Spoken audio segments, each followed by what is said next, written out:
जय माता दी। नमस्ते। तो आज की इस वीडियो में हम लोग बृहस्पतिवार व्रत कथा का श्रवण करेंगे। तो चलिए कथा को प्रारंभ करते हैं। एक समय की बात है कि भारतवर्ष में एक नृपति राजा राज करता था। वह बड़ा ही प्रतापी और दानी था। वह नित्य प्रतिदिन मंदिर में दर्शन करने जाता था। वह ब्राह्मण और गुरु की सेवा किया करता था। उसके दरवाजे से कोई भी निराश होकर नहीं लौटता तथा वह प्रत्येक गुरुवार को व्रत रखता एवं पूजन करता था। हर एक दिन गरीबों की सेवा करता था, परंतु यह सब बातें उसकी रानी को अच्छी नहीं लगती थी। वह न तो व्रत करती और न ही किसी को एक दमड़ी तक दान में देती थी तथा राजा को भी ऐसा करने से मना करती थी।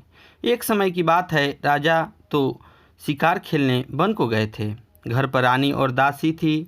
उस समय गुरु बृहस्पति देव एक साधु का रूप धारण कर दरवाजे पर भिक्षा मांगने आ गए तथा भिक्षा मांगी तो रानी कहने लगी कि हे साधु महाराज, मैं इस दान और पुण्य से तंग आ गई हूँ। मेरे से तो घर का ही काम समाप्त नहीं होता। इस कार्य के लिए तो मेरे पतिदेव ही बहुत हैं। अब आप इस प्रकार की कृपा करें कि यह सब धन नष्ट हो जाए तथा मैं आराम से रह सकूं। साधु बोले कि हे देवी, तुम तो बड़ी विचित्र हो।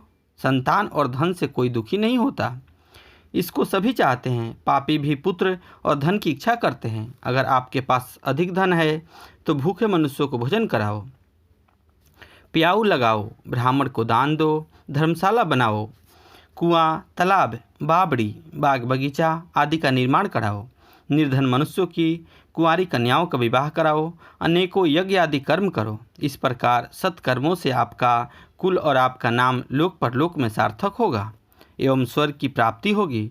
मगर वह रानी इन बातों पर खुश न हुई। वह बोली कि हे साधु महाराज, मुझे धर्म की आवश्यकता नहीं है जिससे मनुष्यों को दान देवे तथा जिसको रखने उठाने में मेरा सारा समय बर्बाद हो जाता है।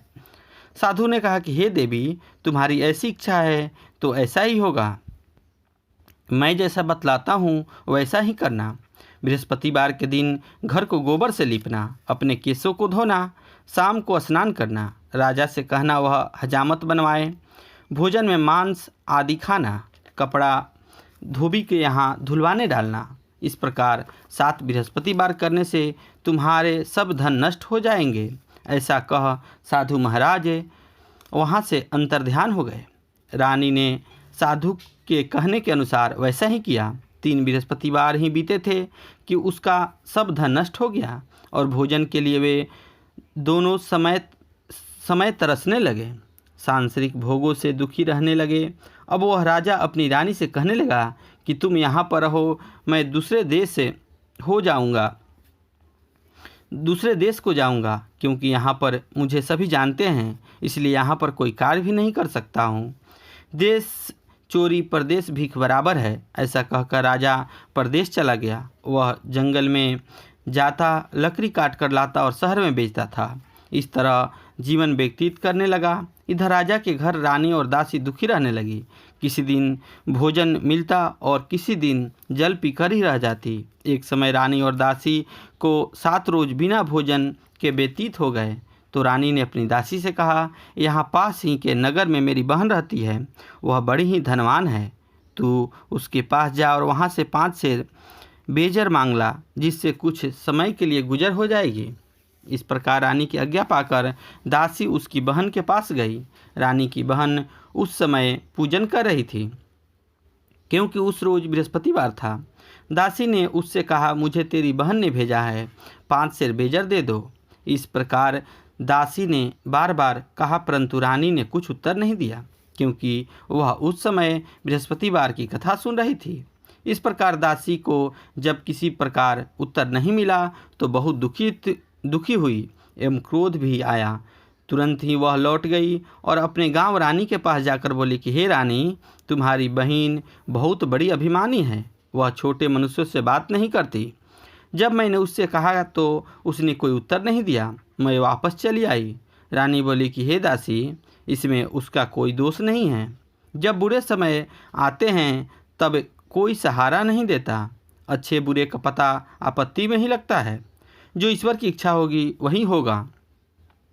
यह सब हमारे भाग्य का दोष है।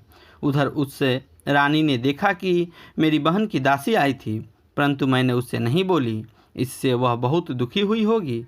यह सोच कथा को सुन और विष्णु भगवान का पूजन समाप्त कर वह रानी के घर चली दी और जाकर अपनी बहन से कहने लगी कि हे बहन, मैं बृहस्पतिवार का व्रत कर रही थी, तुम्हारी दासी गई, परंतु जब तक कथा होती है तब तक न ही उठ सकते हैं न ही बोलते हैं, इसलिए न बोली। कहो दासी क्यों गई थी? रानी बोली कि हे बहन, हमारे पास अनाज नहीं था, वैसे तुमसे बात छिपी नहीं है, इसलिए मैंने दासी को तुम्हारे पास 5 सेर भेजर के लिए भेजा था। रानी बोली कि बहन देखो, बृहस्पति भगवान सबकी मनोकामना पूर्ण करते हैं, देखो शायद तुम्हारे घर में अनाज रखा हो। इस प्रकार का वचन जब रानी ने सुना तो घर को गई, वहाँ से एक घड़ा बेजर का भड़ा मिल गया।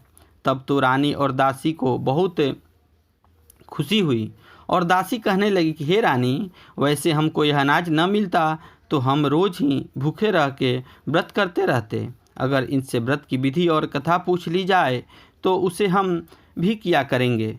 तब उसे रानी ने बहन से पूछा कि हे बहन, बृहस्पतिवार की व्रत कथा कैसी है तथा यह व्रत कैसे करना चाहिए, सो बताओ। रानी की बहन ने कहा कि गुरुवार के दिन व्रत कर चना का दाल मुनक्का से विष्णु भगवान का केले का जड़ में पूजन करें तथा दीपक जलावें, पीला भोजन करें तथा कहानी सुनें। इस प्रकार करने से गुरु भगवान प्रसन्न होते हैं, अन्न धन पुत्र देते हैं तथा सभी मनोकामनाएं पूर्ण करते हैं। इस प्रकार रानी और दासी दोनों ने निश्चय किया कि बृहस्पतिवार को भगवान का पूजन करेंगे। 7 रोज बाद बृहस्पतिवार आया तो वह घुड़साल में जाकर चना गुड़ ले आई तथा उसकी दाल से केले की जड़ में विष्णु भगवान का पूजन किया।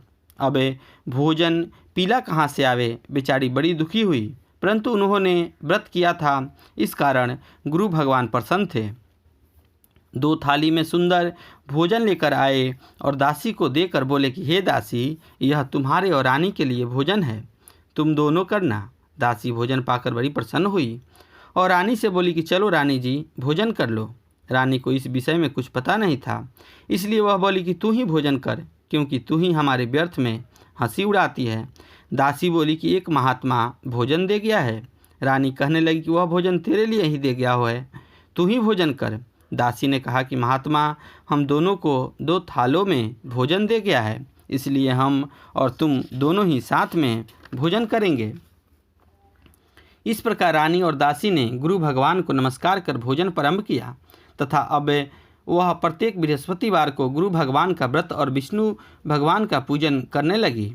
बृहस्पति भगवान की कृपा से फिर रानी और दासी के पास धन हो गया। रानी फिर उसी प्रकार आलस करने लगी। तब दासी बोली कि देखो रानी, तुम इस प्रकार आलस करती थी, तुम्हें धन रखने में कष्ट होता था, इस कारण सभी धन नष्ट हो गया था। अब गुरु भगवान की कृपा से धन मिला है तो फिर तुम्हें आलस होता है, और बड़ी मुश्किल के बाद हमने यह धन पाया है, इसलिए हमें पुण्य करना चाहिए तथा भूखे मनुष्यों को भोजन कराओ, प्याऊ लगाओ, ब्राह्मणों को दान दो, कुआं, तालाब, बावड़ी आदि का निर्माण करो, मंदिर, पाठशाला बनाकर 2 कुंवारी कन्याओं का विवाह कराओ, धन को शुभ कर्मों में खर्च करो। तब दोनों ने इसी प्रकार व्रत करना प्रारंभ किया तो फिर यश फैलने लगा। एक दिन रानी और दासी विचार करने लगी, न जाने राजा किस प्रकार से हैं, उनका कोई खबर नहीं है। भगवान से उन्होंने प्रार्थना की कि हे भगवान से प्रार्थना की और भगवान ने रात में राजा को स्वप्न में कहा कि हे राजन, उठे, तेरी रानी तुझको याद करती है, अब अपने देश को चलो। राजा प्रातःकाल उठा और विचार करने लगा कि स्त्री जाति खाने और पहनने की संगिनी होती है, पर भगवान की आज्ञा मानकर वह अपने नगर के लिए चलने को तैयार हो गया। इसके पूर्व राजा प्रदेश में था तो प्रदेश में ही दुखी रहने लगा। प्रतिदिन जंगल से लकड़ी बीन कर लाता था और उसे शहर में बेचकर अपना दुखी जीवन को बड़ी कठिनता से व्यतीत करता था। एक दिन राजा दुखी हो अपनी पुरानी बातों को याद करके रोने लगा। तब उस जंगल में बृहस्पति देव एक साधु का रूप धारण कर राजा के पास आकर बोले, हे लकड़हारे, तुम इस सुनसान जंगल में किस चिंता में हो, मुझको बताओ। यह सुनकर राजा के नेत्रों में जल भर आया और साधु की वंदना कर बोला कि हे प्रभु, आप सब कुछ जानने वाले हो। इतना कहकर साधु को अपनी संपूर्ण कहानी सुना दी। महात्मा दयालु होते हैं।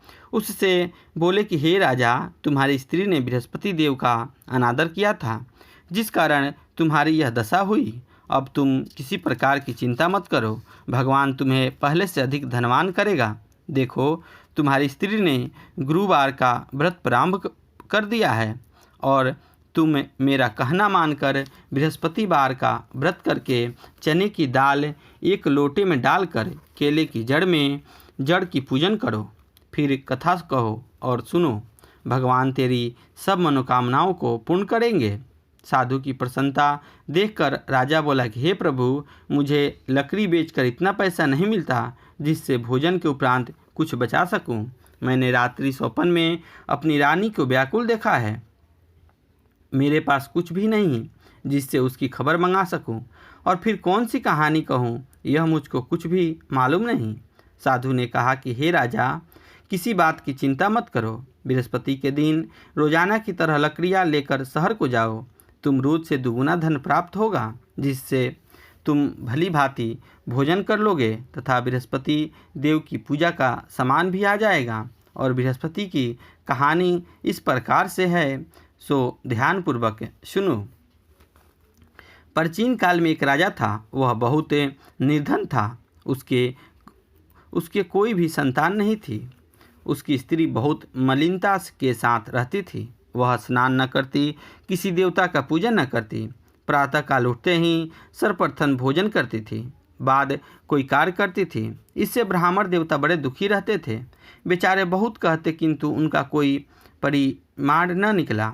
भगवान की कृपा से ब्राह्मण की स्त्री को कन्या रूपी रत्न पैदा हुई और कन्या पिता घर में बड़ी होने लगी। पूजा पाठ स्नान करके भगवान का जप करने लगी।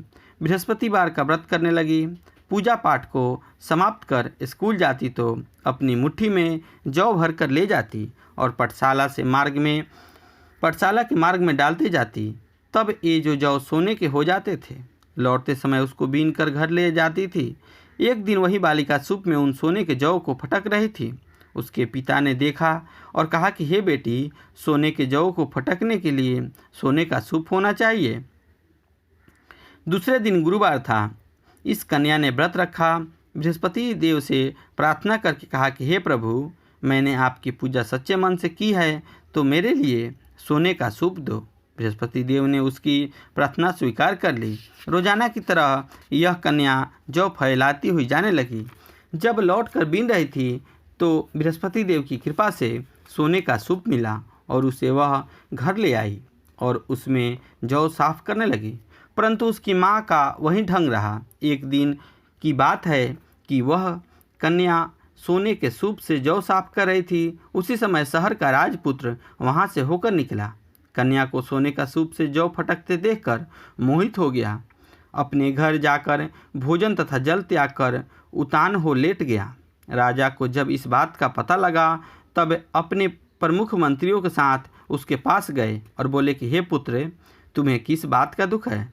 किसी ने अपमान किया अथवा कोई कारण हो सो कहो, मैं वही कार्य करूँगा जिससे तुम्हें प्रसन्नता हो। अपने पिता की बात राजकुमार ने सुनी तो बोला कि मुझे आपकी कृपा से किसी बात का दुख नहीं है। किसी ने मेरा अपमान भी नहीं किया है, परंतु मैं उस लड़की के साथ विवाह करना चाहता हूँ जो सोने के सूप से जौ साफ कर रही थी। यह सुनकर राजा आश्चर्य में पड़ गया और बोला कि हे बेटा, इस तरह का कन्या का पता तुम ही लगाओ, मैं उसके साथ तेरा विवाह अवश्य कर दूंगा। राजकुमार ने उस लड़की का पता बतलाया। तब मंत्री अपनी कन्या का विवाह करने के लिए तैयार हो गए तथा विधि विधान के अनुसार ब्राह्मण की कन्या का विवाह राजकुमारी के साथ हो गया। कन्या के घर जाते ही पहले की भांति उस ब्राह्मण देवता घर पर गरीबी का निवास हो गया। भोजन के लिए भी अन्न बहुत मुश्किल से मिलता था। एक दिन दुखी होकर ब्राह्मण देवता अपनी पुत्री के पास गए। बेटी ने पिता को दुखी अवस्था में देखा और अपनी माँ का हाल पूछा। तब ब्राह्मण ने सभी हाल कह सुनाया। कन्या ने बहुत सा धन देकर अपने पिता को विदा कर दिया। इस तरह ब्राह्मण का कुछ समय सुखपूर्वक व्यतीत हुआ। कुछ दिन बाद फिर वैसे ही हाल हो गया। ब्राह्मण फिर अपनी बेटी के यहाँ गया और साला हाल कहा तो लड़की बोली कि हे पिताजी, आप माताजी को यहाँ लिया लाओ, मैं उसे विधि बता दूंगी जिससे गरीबी दूर हो जाएगी। वह ब्राह्मण देवता अपनी स्त्री को लेकर पहुँचा तो पुत्री माँ को समझाने लगी कि हे माँ, तुम प्रातःकाल को उठकर सर्वप्रथम स्नान आदि करके विष्णु भगवान का पूजन करो तो सब दरिद्रता दूर हो जाएगी। परंतु उसकी माँ ने एक बात नहीं मानी और प्रातःकाल उठकर अपनी पुत्री की बची जूठन खा लिया।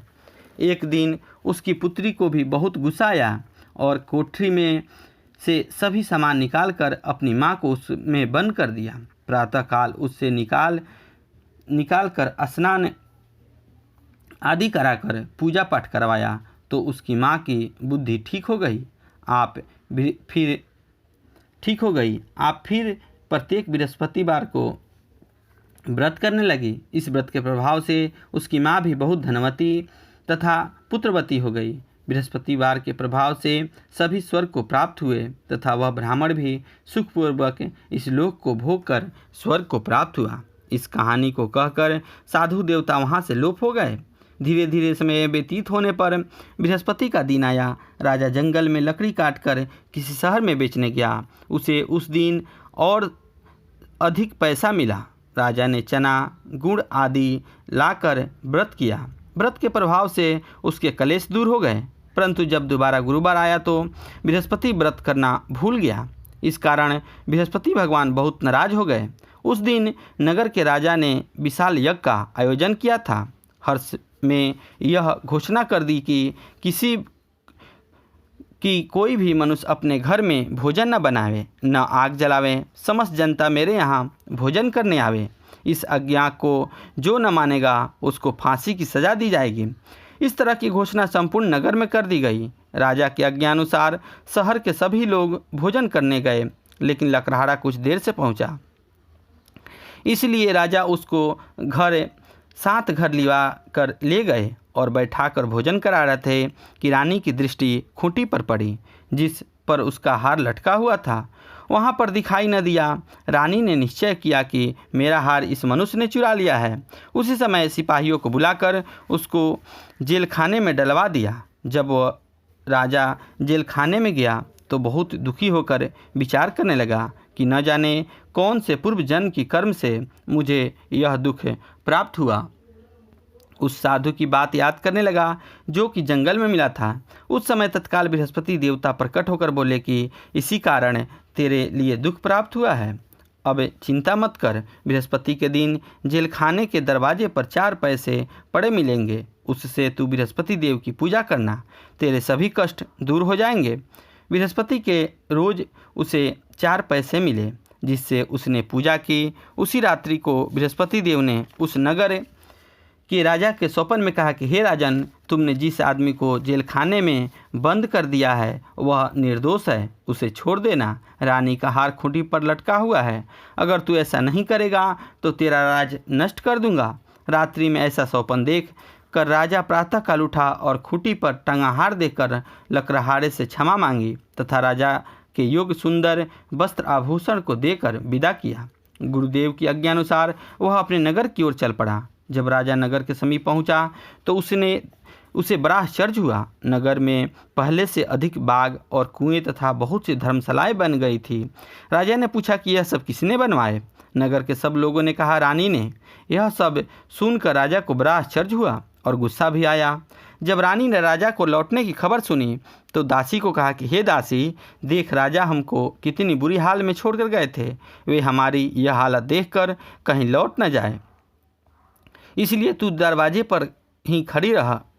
वह आज्ञानुसार दरवाजे पर खड़ी हो गई और जब राजा आए तो उन्हें अपने साथ आदरपूर्वक ले आई। राजा ने क्रोध करके तलवार निकाली और पूछने लगे कि बताओ कि तुम्हें यह धन कैसे प्राप्त हुआ?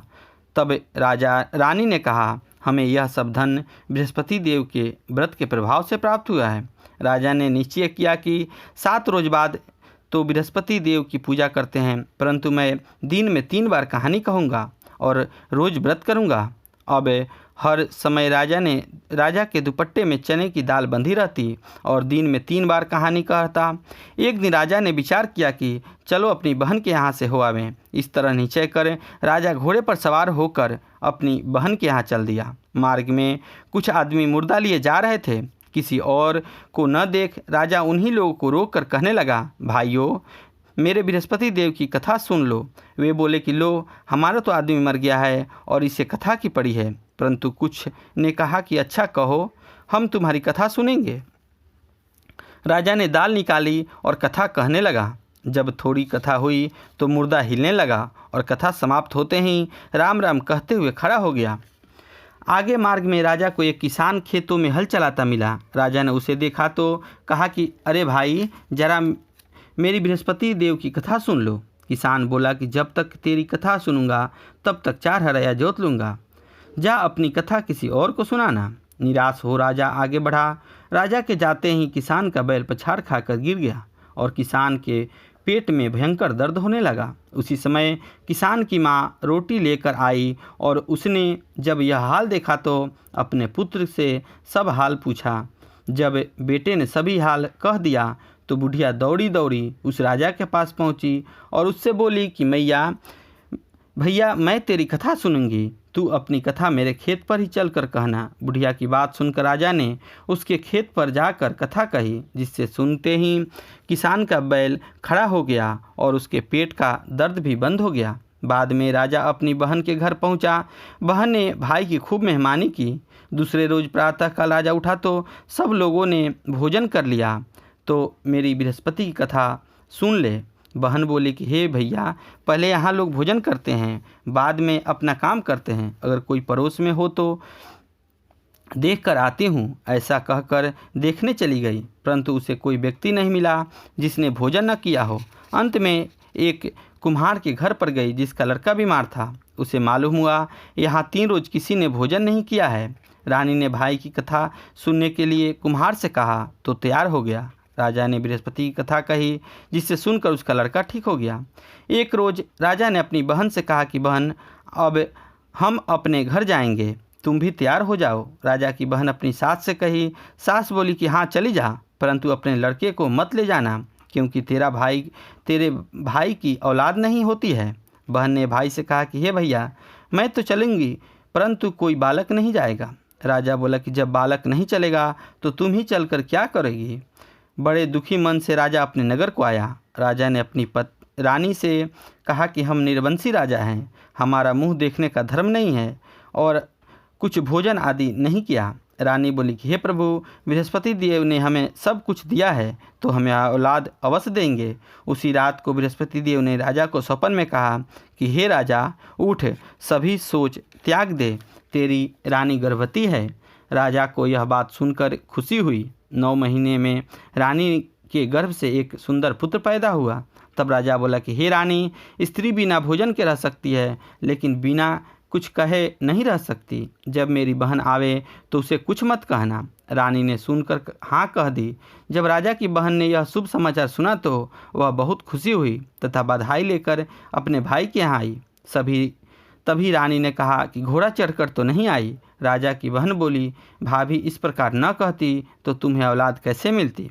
बृहस्पति देव ऐसे ही हैं, जिसके मन में जैसी कामना होती है वे सभी पूर्ण करते हैं। जो सद्भावना पूर्वक बृहस्पतिवार का व्रत करता है एवं कथा कहता सुनता है, भगवान बृहस्पति देव उसकी रक्षा करते हैं। संसार में जो सद्भावना से भगवान का पूजन व्रत सच्चे हृदय से करते हैं, उसकी सभी मनोकामनाएं पूर्ण होती है। जैसी सच्ची भावना से राजा और रानी ने कथा का गुणगान किया तो उसकी सभी मनोकामनाएं बृहस्पति देव ने पूरी की थी। इसलिए सुनने के बाद प्रसाद लेकर जाना चाहिए। हृदय से उसका मनन करते हुए जयकार बोलना चाहिए।